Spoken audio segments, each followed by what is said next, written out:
Hello friends, welcome to my channel Saishika entertainment vlogs. कैसे हो आप सब लोग? उम्मीद है आप सब लोग बहुत ही ज़्यादा अच्छे से होंगे। तो वीडियो स्टार्ट करने से पहले आप सब लोगों से यही बोलना है कि आप लोगों में से बहुत सारे लोग ऐसे हैं जो वीडियो को वॉच करते हैं, लेकिन आप लोग चैनल को सब्सक्राइब बिल्कुल भी नहीं करते हो, क्योंकि बिल्कुल भी सब्सक्रिप्शन नहीं बढ़ रहे हैं। आप लोग का सपोर्ट अगर मुझे मिलेगा तो मेरा भी मन होगा आप लोगों के लिए वीडियोज़ बनाने का। बट आप लोग वीडियोज़ देखते हो लेकिन चैनल को ना तो सब्सक्राइब करते हो, ना ही वीडियो को लाइक करते हो, ना ही वीडियो को शेयर करते हो। आप लोग कुछ भी नहीं करते हो, सिर्फ वीडियो को वॉच करते हो। तो आप सब लोगों से यही बोलूँगी कि चैनल को सब्सक्राइब जरूर करो, ताकि मैं भी आप लोगों के लिए इसी तरीके से जो भी लेटेस्ट न्यूज़ मुझे मिलती है वो पूरी मैं कोशिश हमेशा यही करती हूँ कि आप लोगों तक सारी बात पहुँचा सकूँ। लेकिन उसके लिए ज़रूरी है कि मुझे आप लोगों का सपोर्ट और साथ के भी काफ़ी ज़्यादा ज़रूरत है। तो आप लोग प्लीज़ सपोर्ट बनाए रखें ताकि मैं आगे भी ऐसी वीडियोज़ कंटिन्यू करती रहूँ। तो आज का वीडियो स्टार्ट करते हैं। थंबनेल और टाइटल आप लोगों ने देखा होगा। बहुत बड़ा फैसला जो आया है वो किसकी तरफ से आया है वो मैं आप लोगों को बताऊंगी। आप लोगों में से जिन लोगों ने प्रीतो का कल का व्लॉग देखा होगा वो समझ रहे होंगे कि मैं आप सब लोगों को क्या बात बताने वाली हूँ। क्योंकि प्रीतो का जो कल व्लॉग आया है, वैसे तो डेली उसके चैनल पे कोई व्लॉग नहीं आते, बट 2-3 दिन में आते हैं। तो कल जो व्लॉग आया उसमें वो काफ़ी ज़्यादा इमोशनल दिख रही थी और बोल रही थी कि जो भी रिश्ते हैं, जो भी घर की इस टाइम पे लड़ाइयाँ चल रही हैं वो बहुत ज़्यादा ऊपर वाले लेवल पे पहुंच चुकी हैं। मतलब सब चीज़ें इस टाइम पर ख़त्म हो चुकी हैं और ख़राब हो चुकी हैं, और आने वाले टाइम में भी अब लगता नहीं है कि कुछ चीज़ें ठीक हो पाएंगी। यानी कि जो भी बातें की जा रही थी वो बड़ी बहन से रिलेटेड की जा रही थी, क्योंकि पहले तो नन्नू और उसके घर वालों के साथ प्रीतो की लड़ाई चल रही थी, वो तो एक अलग मैटर चला ही आ रहा है। लेकिन अब जो ये नया एक मैटर चल रहा है, इन लोगों की खुद की ही फैमिली के मेंबर्स का आपस में जो लड़ाइयाँ चल रही हैं, अब ये एक नई चीज़ उभर कर लोगों के सामने आ रही है। तो इस सिचुएशन में पूरे में क्या हो गया है कि जो प्रीतो है उसकी इमेज पूरे तरीके से ख़राब हो चुकी है। लोग उसको यही ताने मार रहे हैं कि प्रीतो ही ख़राब है, और प्रीतो की ना तो अपने पति से बनती है, ना ससुराल वालों से, ना मायके वालों से, इसकी किसी से भी नहीं बनती। इस तरीके की बहुत सारी बातें आई हैं। तो प्रीतो ने ये बोला है कि लोग मेरे लिए भी काफ़ी गंदे कमेंट्स करते हैं, उल्टा सीधा बोलते हैं, लेकिन कोई भी मेरी सिचुएशन मतलब समझ नहीं रहा है। जबकि बात ये सही तरीके से अगर देखा जाए तो ये बात कहीं ना कहीं ठीक भी है कि प्रीतो ने दूसरे लोगों की बातों में आकर, यानी कि अपनी बड़ी बहन की बातों में आकर अपनी लाइफ को पूरे तरीके से, आज के समय में देखे तो उसकी लाइफ पूरे तरीके से बर्बाद हो चुकी है। वो कहीं की भी नहीं है, ना तो ससुराल वालों की है और ना ही मायके वालों की है। वो बीच में इस तरीके से पिस गई है कि उसको कुछ समझ में नहीं आ रहा कि उसको क्या करना चाहिए या क्या नहीं करना चाहिए। लेकिन अभी भी टाइम है सही फैसला लेने का। अभी भी अगर वो चाहे तो सही फैसला ले सकती है और अपनी लाइफ को अच्छा कर सकती है। लेकिन अगर इसी तरीके से टाइम निकलता गया तो उसके बाद प्रीतो के पास कोई ऑप्शन नहीं होगा अपनी लाइफ को ठीक करने का। क्योंकि अभी ये चाहे तो अपने बच्चे की वजह से चीज़ों को ठीक कर सकती है कि भाई चलो मेरे को अपने बच्चे का फ्यूचर अच्छा करना है, तो उसके फ्यूचर की वजह से ही मैं अपनी लाइफ में थोड़ा सा कॉम्प्रोमाइज़ कर लेती हूँ।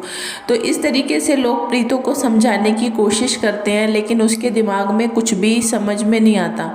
अब जो नई बात सुनने के लिए आई है वो ये आई है कि कल शाम को या रात में जो भी हुआ है वो ये हुआ है कि अब प्रीतो को ये चीज़ फील हो रही है, उसको ये चीज़ें अब समझ में आने लग गई हैं कि मेरे मायके वाले जो लोग हैं वो भी मतलब इसके इतने ज़्यादा सपोर्ट में नहीं है, क्योंकि बड़ी बहन ने लगातार जो ये घर की कंडीशन ऐसी बना दी है जिससे प्रीतो 1% भी खुश नहीं है। तो अब उसको ये लग रहा है कि मेरा यहाँ पे भी रहने का कोई फ़ायदा नहीं है, क्योंकि ये लोग भी डेली वही सब बातें कर रहे हैं कि हमने प्रीतो के लिए ये किया वो किया और उसने हमें समझा नहीं। तो उसको अब इस चीज़ का बता रहे हैं कि फील हो रहा है कि इसने बहुत बड़ी गलतियां करी हैं बहन की बातों में आकर। और अभी कुछ टाइम पहले भी मैंने आप लोगों को बताया था कि नन्नू की मम्मी ने प्रीतो को कॉल किया था लोहड़ी के सेलिब्रेशन के लिए, और उस टाइम पर भी इसने ढंग से अपने ससुराल वालों को जवाब नहीं दिया था, क्योंकि इसको लग रहा था कि मैं तो कानपुर में जाकर लोहड़ी मनाऊंगी, क्योंकि ये चाहती ही नहीं है प्रीतो कि सब चीज़ें सॉल्व हों। जबकि अगर रियलिटी देखी जाए तो इसका आने वाला जो फ्यूचर है और बच्चे का, वो नन्नू के घर पर ही है, अगर ये अपनी अच्छी लाइफ चाहती है तो। क्योंकि अगर इसी तरीके से ये अपनी लाइफ को लेके चलेगी जिस तरीके से आज चल रही है, तो इसकी लाइफ लगातार ख़राब ही होती जाएगी, अच्छी कभी भी नहीं होगी। और ये तो सफ़र कर ही रही है, लेकिन इसके साथ साथ इसका बच्चा भी सफ़र करेगा आने वाले टाइम में। इसलिए अच्छा है कि ये कोई अच्छा फ़ैसला ले, कोई बड़ा फ़ैसला ले जो इसके लिए अच्छा हो। तो अब यही बताया जा रहा है कि उस टाइम पर भी ये बड़ी बहन की बातों में आ गई और इसने अपने ससुराल वालों को ढंग से जवाब नहीं दिया। लेकिन बड़ी बहन तो वैसे भी शातिर है, चाल खेलती है इसके साथ, लेकिन इसको तो कुछ समझ में आता नहीं है। इसने पूरे तरीके से वो चाल खेल दी, और प्रीतो ने खुद आप लोगों को कल अपने व्लॉग में बोला है कि मेरे पास इस टाइम पर इतने ज़्यादा कॉल्स आ रहे हैं, इतने ज़्यादा लोगों से मेरी बातचीत चल रही है कि माइंड कई बार बहुत ज़्यादा डिस्टर्ब हो जाता है। तो ये बात भी मैंने आप लोगों को एक परसों ही बताई थी कि प्रीतो ने गुस्से में नन्नू को कॉल किया था और इन लोगों की फ़ोन पर काफ़ी ज़्यादा बहसबाजी भी हुई थी, काफ़ी ज़्यादा लड़ाइयाँ हुई थी, क्योंकि वो बड़ी बहन ने जिस तरीके से चीज़ें इस टाइम पर कर दी हैं तो काफ़ी ज़्यादा चीज़ें कॉम्प्लिकेटेड हो गई हैं। तो इस वजह से प्रीतो का जो है माइंड इस टाइम पर डिस्टर्ब है। बट वो चाह रही थी कि बच्चे का लोहड़ी का सेलिब्रेशन अच्छे से हो। कल तक तो वो ये बोल रही थी कि ठीक है हम घर में ही छोटा मोटा फंक्शन कर लेंगे, यानी कि जो भी करना होगा मम्मी और भाई के साथ कर लेंगे। लेकिन अब बता रहे हैं कि रात में इन लोगों की कुछ अलग ही प्लानिंग हुई है, और प्रीतो को अब ऐसा लग रहा है कि बच्चे की कोई चीज़ ख़राब नहीं होनी चाहिए, इसलिए ये सोच रही है कि मैं लोहड़ी के सेलिब्रेशन के लिए अपने ससुराल चली जाती हूँ और वहाँ पर बच्चे का सेलिब्रेशन अच्छे से हो जाएगा। क्योंकि लास्ट ईयर भी क्या हुआ था, इसने मायके में ही सेलिब्रेट किया था लोहड़ी को, क्योंकि उस टाइम पर तो इन लोगों की काफ़ी ज़्यादा लड़ाइयाँ चल रही थी, क्योंकि ये दिसंबर के महीने में अपने मायके आई थी लड़ाई करके, और जनवरी में लोहड़ी थी। तो उस टाइम पर बहुत ज़्यादा चीज़ें ख़राब थी, तो जितना ही कर सकती थी उतना इसने कर लिया था। फिर जब बच्चे के बर्थडे के सेलिब्रेशन की बात आई थी तो उस टाइम पर भी इसने नन्नू से पूछा था, बट उस टाइम पर भी चीज़ें कुछ भी अच्छी नहीं हो पाई थी।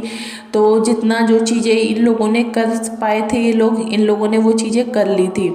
बट अब प्रीतो ऐसा सोच रही है कि बच्चे के लिए अगर उसको अपने लिए अंदर थोड़ा सा कुछ चेंज करना पड़े या थोड़ा सा कॉम्प्रोमाइज़ करना पड़े, क्योंकि लोग यही बात उसको लगातार समझा रहे हैं प्रीतो को कि तुम थोड़ा सा अपनी लाइफ में कॉम्प्रोमाइज़ करो। जब तुम अपने मायके वालों की इतनी सारी बातें सुन लेती हो और तुम्हें उन चीज़ों का बिल्कुल भी कोई फ़र्क नहीं पड़ता, तो जब ससुराल वालों की बात आती है, जब तुम्हारे पति की और सास की बात आती है, तब तुम हर चीज़ को इतना ज़्यादा माइंड करती हो और उनको इतना राई का पहाड़ बना के लोगों के सामने रखती हो। तो अगर तुम जिस तरीके से यहाँ पे लोगों की बातों को इग्नोर कर देती हो, तो उस तरीके से तुम अपने ससुराल वालों की भी चीज़ों को अगर दिमाग पे नहीं लोगी, नॉर्मली लोगी, तो चीज़ें अच्छी हो सकती हैं। क्योंकि ज़रूरी नहीं होता कि हर चीज़ों को बढ़ाया चढ़ाया जाए।